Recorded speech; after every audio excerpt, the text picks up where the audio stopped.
It's really about the use cases that comes out. It's usually for the environment that is the user going to use your product for. So over a period of time, I realized that you're not supposed to design for personas here. You're supposed to design for context of the users.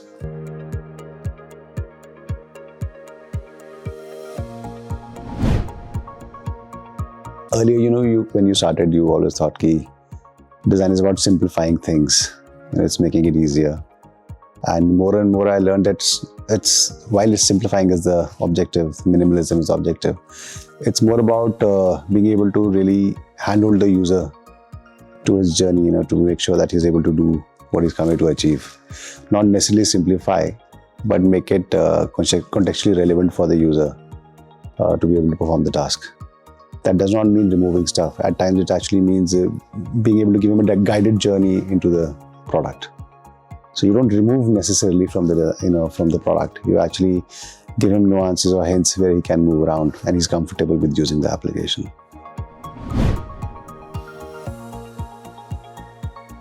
We talk about Indian users. There is nothing called Indian users. There's like contextual users, right? So I've changed it over the time. When we started, we think we will create personas of the users that are going to use the app, right? And you will bring out different kind of user sets across India, thinking you are designing for a demographic set. But when you are actually building products, especially mobile products and especially fintech products, you're actually building for context. You're actually building for different kind of use cases for the users, not really personas as such.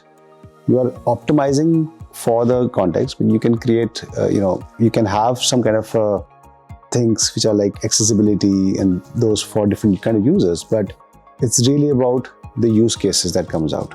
It's usually for the environment that is the user going to use your product for. So over a period of time, I realized that you're not supposed to design for personas here. You're supposed to design for context of the users. I would say that anytime you're building a product, it has to be around the environment in which the product will be used. Simple example is like the sound box that we created, right? It's for the environment that it was built for. If I was thinking purely in terms of giving information to the merchant, then phone is already there. There is no need for the sound box, right? It was a very contextual product, right? So, and it works for across India, right? There's no demographic limit to it. It can't work in North, it can't work in South, it can't work here and there. It works for all kind of users.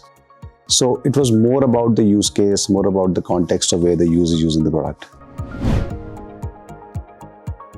I think the red flag is that when they start talking about tools that they use straight away.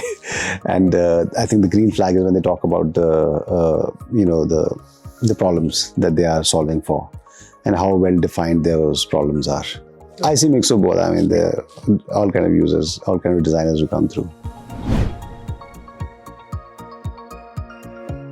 Very difficult to mention, because those design decisions are something that's not visible. They are something which actually are invisible and users are able to use it and then experience, oh, this was designed for like this. And that's the best design, right? When it's completely invisible to the user and user is able to fulfill his needs from the app. So we've done a lot of things, within the app, like very amazing use case was when you are actually on a call and you're trying to make a payment. You get a blocker which says that you're on a call, are you trying to make a payment to someone? Are you sure this is the right person? Because that's how scammers scam you into making payments to them. That's one of the great use cases. And one of them was like when we started throwing up by default the payment options to the user the moment he fills in the amount. It's making his life easier for him to take less decisions. So a lot of different small nuances which we've added actually in the product where it actually helps user. And not just functional, but also sometimes ornamental design decisions also, excite the user about using something different. Like the new QR experience that we have.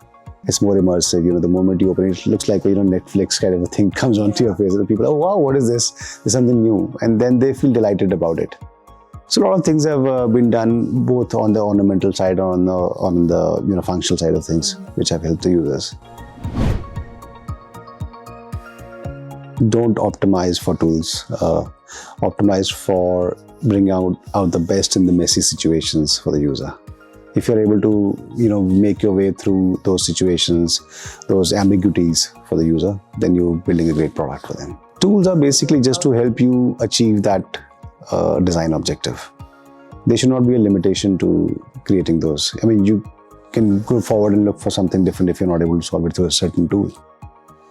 the end of the objective is not to use the tool, right? It's about to bring out best experience to the customer, no matter what tool you use to bring it out. So don't optimize yourself. Don't optimize your portfolio towards tools.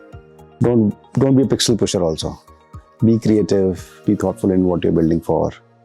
Be very nuanced about the user as to what is the kind of needs that I'm trying to solve for, and just solve for those needs. Don't distract the user to different directions.